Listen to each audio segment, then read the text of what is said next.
Renner Mills, Minnesota Vikings. Just want to win one before I die. Dalton Zongrecker, Dallas Cowboys. Just trying to earn a little respect. Lane Cooner, the conductor of the Baker train. Welcome back to Wide Eye Sports, where we are breaking down the entire NFL schedule. We are giving our record predictions for the AFC North this week. We got everybody on cast, including Steve way down there in the middle. He's joining us as a special guest this week. We're going to get right into things. We're just going to break it down. We're going to talk about what we have these teams at: the Ravens, the Bengals, the Steelers, and the Browns, unfortunately for them. We're going to start off with the Baltimore Ravens. The Baltimore Ravens, I have finishing at 14-3. I feel like they're going to be a top 3 to 4 seed in the AFC. They could take the number 1. I have the top of the AFC very tight. Anybody else? Spoon, you want to go? You just want to go down the line for this one? Spoon, you want to go down? Yeah, sure. I have the Ravens at number 1 as well. I have them finishing 12-5. Didn't really need to change a whole lot on offense. They had a very good offense last year. They had a killer draft, in my opinion. They got Malachi Starks in the first round. Yep. They stole Mike Green in the second round. I think that that's just going to make their defense that much better going into this next season. Man, Mike Green in the second. Yeah. I think they had a killer draft. And it's only going to help their defense, which their defense is kind of what caused them to struggle a little last year. So, I mean, they may have been in the Super Bowl if it wasn't for Mark Andrews not knowing how to catch. Exactly. So, Baltimore going 12-5. Steve gave that look of like, fuck, you're right. They would have the Super Bowl. We had to come to it. What you got, Steve? I have them at 14-3. I think I just have them building on a lot of the same success that they built on last year. You know, they're a pretty unstoppable force when they're all rolling, offense and defense. So yep. Lamar Jackson's a freak, dude. He's the freak. Yeah, one of their games I have them dropping to go to 12-5 is the last week because they have nothing to play for. So just putting that out there. I have Baltimore losing 2 games. 2 games. 15-2. 15-2, top of the AFC North. Yeah, I am really high on them. They got a chip on their shoulder, man. Mark Andrews, it's one play could have changed everything, and I think they're going to be playing like that all season. Fair enough. All right, anybody got anything they want to add before we move on? All right. I have up next the Cincinnati Bengals, and I think we see a historic offensive year out of this team. I still think this defense is going to be bad. I think this defense is going to be like bottom 10 bad. They could be not bottom 5, but they're for sure going to be bottom 10 situation. Regardless, I have them finishing 12-5. I think that offense is going to be enough to carry them through most of the games. They really came on really strong at the back end of last season. I think they carry that over. 12-5 is my record prediction. Spoon? So this team has a very tough start of their season next year. I have them starting out 2-4. Yeah, that's fair. But I have them finishing 11-6, finishing strong just like they did last year. They're going to finish 2 in the division. Solid. Like it. Steve? Yeah, I've got them finishing second as well, but I've only got them at 10 wins. Okay. Yeah, I think that defense is going to flop more often than not, and I think they're going to lose some games that they should win. I think at one point I have them losing. I think I have them losing to the Bears one week. Okay. Dalt? Yeah, I'm pretty high on them too. I'm really hoping that they figure something out. They are a team that I just want to do really good. Love Joe Burrow, and I've got them going 13-4. 13-4. All right.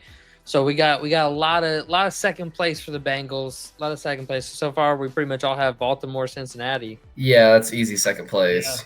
Yeah. And I think they are going to I don't know if regret is the right word, but prioritizing T. Higgins They're going to regret it. Hendrickson, I think, is going to hinder them.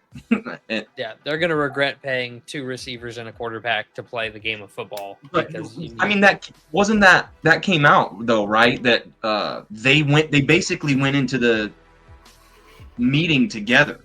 Jamar Chase and T. Higgins. Yeah, Like, absolutely. They got to say the T. Higgins got Jamar's agent to go so that could be a thing.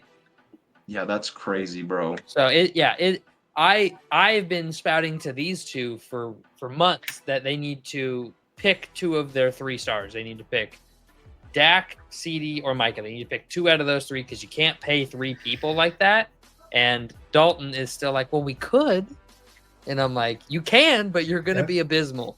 So all I keep saying is the cap keep on raising. It'll always keep raising. It'll always keep raising. Price tags are always going to the players' price tags are always going to go up with the cap. Like yeah.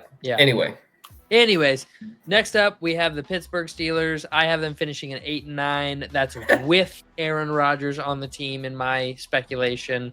I'm not, without him they're a 4-win team. With him they're an 8-win team. Spoon?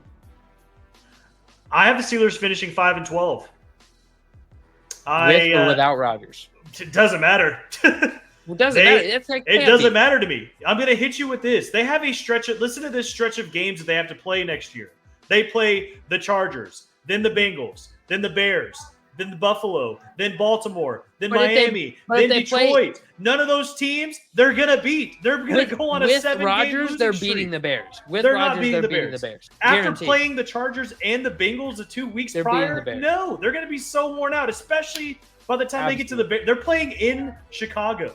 No, they're not beating the Bears. They're not acting Buffalo, like this defense isn't a top 10 defense. Miami, not beating Detroit, and all those teams I just listed off are going to demolish that defense. They have good offenses, and the best thing about Chicago, you're going to say Chicago has the worst offense out of all of them. They got Ben Johnson.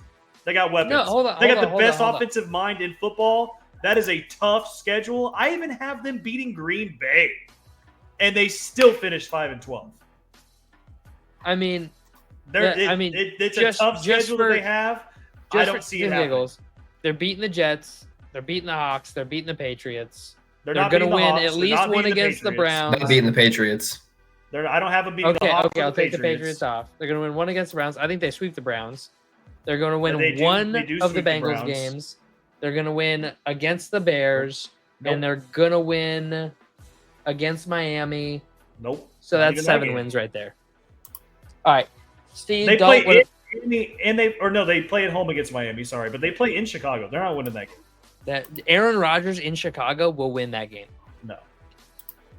Yeah, so I did my schedule predictor as if they don't have Rodgers, and we decided that is if they have Rodgers or not. Yeah, but yours is without. That's fine. But mine's without, and I just don't see Mason Rudolph making that cut. Maybe. Yeah. And who's their second string now? They got somebody else. No. And then they drafted Will Howard. Skylar Thompson. Yeah, Will Howard. Oh, I was gonna say Will Howard's their second string right now. Is that what it is? They have him as 2 on their depth chart. Skylar Thompson's in their QB room. Yeah, and then he's Skylar Thompson's 3rd. Cool. Dalt, who you got? Or what do you got? So I went a little crazy because I went a little crazy, guys. I do that sometimes. And on my initial run through of the schedule, I had the Steelers losing every game. But then I thought Aaron Rodgers and Mike Tomlin going winless. That's a little crazy. So I kind of reeled myself back in, and I gave them 5 wins. Okay. He had 5 wins with the Jets last year. Sweeping the Browns kind of makes sense. Like you said, with that defense, top 10 defense, you're not wrong. So sweeping the Browns makes sense. You can win games by defense. It could be a low score. It could be a 0-3 game. You know what I mean? Whatever. And I forget who else I have them beating. I think I've been beating like the Jets one time. But yeah, not super high on them. I wouldn't be surprised if they were winless, but also, I mean, I just happen that often. Here's my thing. Mike Tomlin, he had at one point. He's got 0 losing seasons. Hold on. At one point, he had the 20th ranked offense and the 24th ranked defense, and still pulled out 9 wins. They're gonna go about 500. That's all I'm saying. That's my thoughts on it. We all disagree, but we all have pretty much Baltimore, Cincinnati, Pittsburgh, Cleveland, right? Yep. All right, and so for Cleveland, 2-15 is what I got. Same. Spoon. I got 1-16. Oof. I got 4-13. That's not bad. I gotta see who I have them beating. Shooter Sanders goes off for a game or something. He comes in the final 2 weeks. Bro, real talk, is he gonna play this year? Okay. Real talk. Who are They're they paying him $4 million who are for they 4 cutting? years. All right, they have 5 quarterbacks. Who are they cutting? Or $2 million. I think it's. I'll tell you right now, they're cutting Kenny Pickett. They just traded traded for him. Just traded for him this season. That's They're gonna also throw Kenny away a Pickett draft and Mason Rudolph are going to stay. I think they're going to trade hold on, Shador. Mason Rudolph. Or Browns. Yeah, sorry. I mean, Shador, Gabriel, and Kenny Pickett, you just used draft picks on this year. Deshaun, you owe loads of money. And Joe Flacco probably gives you the best chance to win right now. Joe Flacco's going to be the starter. So who do you cut? I don't understand. I don't know why they drafted 2 quarterbacks. Yeah, they don't need it. That's so dumb. Shador and Dylan. I do not think Shador and Dylan are going to win that top quarterback spot. And I don't think Deshaun is either. I think Deshaun is going to be their glorified backup. And it's just going to go down as one of the worst ways to handle an entire team. Could we see a Browns trade with Deshaun Watson? But where would they trade him to? Yeah, I mean, nobody wants him. No, exactly. Nobody does. I remember there was a report where they were like, what were you going to say? I was going to say the only thing that would make sense for them to trade a quarterback to would be the fucking Steelers, but they're not going to trade it to a division rival. Yeah, so for full clarity, they owe him $35 million against the cap this year and $80 million against the cap next year. And if they cut him this year, it's $167 million in dead cap. And if they cut him next year, it's $131 million in dead cap. That's like half your cap. Like, you can't cut it. You cannot cut Deshaun Watson. So, or else you're screwed. And so you have 3 quarterbacks who you just spent draft picks on, so you don't want to cut them. And then Flacco is like the best starter that you can have. And also a void year of $25 million, a void year of $16 million, and a void year of $8 million. So you're still paying him even once he's gone. Oh God, poor what were you saying about Shambles? I was just saying they should have kept Jameis. Ah, man, they're in a show. But all right, that's the episode, guys. Thank you very much. We're going to keep doing this for all the divisions. So make sure to check that out on the channel, like, subscribe, and we'll see y'all next time. Peace.